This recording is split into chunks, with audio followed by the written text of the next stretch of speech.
तुम्हारा रूप देखकर, रंग देखकर, तुम्हारे कपड़े देखकर, तुम्हारा पहनावा देखकर, तुम्हारा स्वरूप देखकर परमात्मा नहीं, तुम्हारा भाव देखकर आता है। भाव देखकर। हवन करने बैठे हो, यज्ञ करने बैठे हो, पंडित जी ने कहा आज तुम्हारे यहां सत्यनारायण जी की कथा है, सत्यनारायण भगवान का पूजन का सामान लेकर आना। पहुंच गए, देवी जी बैठ रही है, नवरात्रे का पूजन का सामान लिया, गणेश जी बैठ गए, गणेश जी का सामान लिया।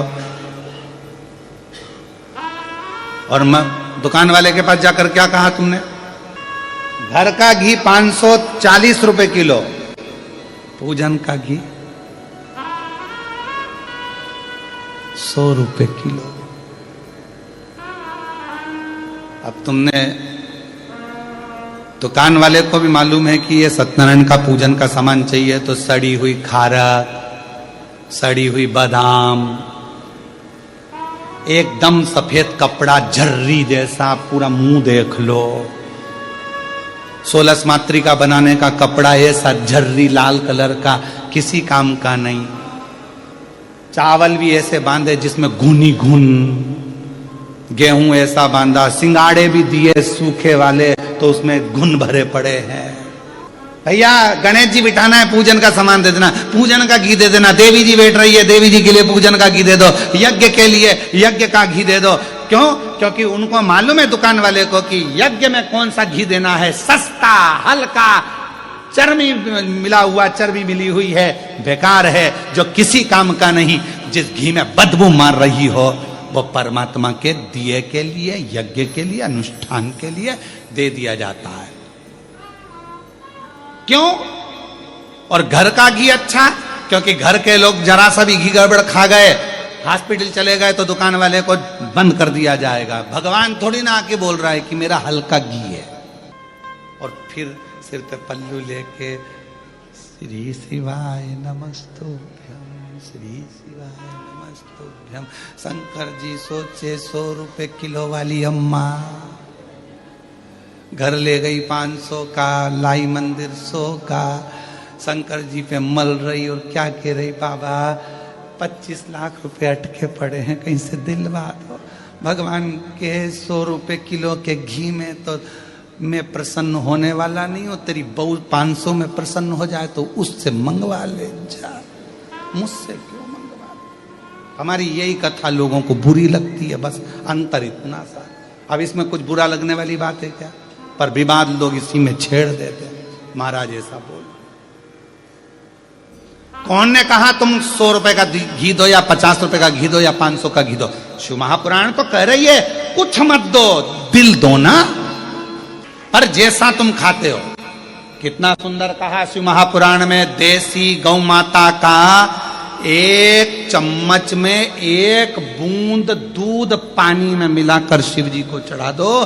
पर केमिकल का दूध, थैली का दूध, डब्बे का दूध, पॉलीथिन का दूध, भैंस का दूध शिव जी को मत चढ़ाओ। जर्सी का दूध शिव जी को मत चढ़ाओ, 1 बूंद चढ़ाओ।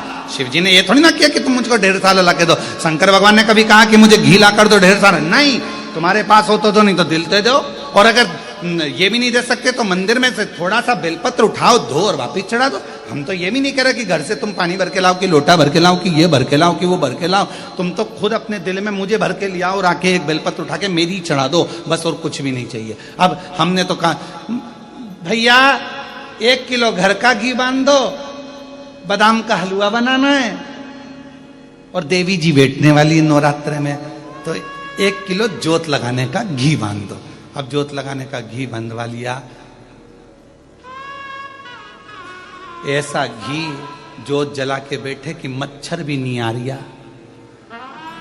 अब मच्छर उस घी के कारण नहीं आ रही, बदबू है। मच्छर ने सोचा कहां जाऊं, दूसरी जगह सुसाइड कर लूंगा, पर इसके पास नहीं जाऊंगा। मच्छर भी, जब मच्छर ऐसे घी के पास में नहीं आए तो भगवान कैसे आएगा रे? हे बेलूर वालों, 1 चावल का दाना दो पर पूरा दो, भले 1 बूंद घी दो पर अच्छा दो। भगवान कभी नहीं कहेगा कि तू 250 ग्राम चढ़ा कि 1 किलो चढ़ा, अच्छा दीजिए। आज हम हमारे गुरु जी को केले से तोलेंगे और केले ऐसे लेके आए कि केले की लेला का पता ठिकाना नहीं मिला। वो केला मालूम पड़े अंदर से दब गया, कछोड़ गया, पूरा केला भी केला, मेरा तो मृत्यु हो चुकी है, अब खाने के लायक ही नहीं बचा, क्या करेंगे। भगवान को चढ़ाया तो ऐसा चढ़ाया, क्या मतलब। नहीं लिखा हमारी पुराणों में, शास्त्रों में कि तुम 10 किलो चढ़ाओ कि 100 किलो चढ़ाओ। पूरी पुराण उठाकर देखना, शिव पुराण में कहीं लिखा हो कि भगवान कह रहे हैं या वेद व्यास जी लिख रहे हैं कि मुझे 10 किलो घी चढ़ाना, कि मुझे दही 1 किलो चढ़ाना, कि 50 किलो मुझे दूध चढ़ाना। कहीं शिव महापुराण के अंदर, लिंग पुराण में, स्कंद पुराण में, कूर्म पुराण में, भविष्य पुराण में, अग्नि पुराण में, पद्म पुराण में, ब्रह्म विवर्त पुराण में, नारद पुराण में, नर्मदा पुराण में, तुम कूर्म पुराण में जितनी पुराण उठाकर देखो, कहीं नहीं लिखा मिलेगा कि भगवान को 100 किलो दूध चढ़ाना कि 101 किलो दही चढ़ाना। बस लिखा है दूध चढ़ाना, लिखा है दही चढ़ाना, लिखा है शहद चढ़ाना, मधु चढ़ाना, पर क्वांटिटी नहीं लिखी। ये नहीं लिखा कि कितना चढ़ाना। भगवान को मालूम है कलयुग बढ़ता चले जाएगा, इस कलिकाल में वेद व्यास जी को मालूम है लोगों के पास में अभाव होगा, नहीं मिलेगी कुछ भाग, तो कम से कम एक बूंद देना, पर शुद्धता का देना, भाव से देना, मैं स्वीकार कर लूंगा। भगवान स्वीकार मत तो ढेरों में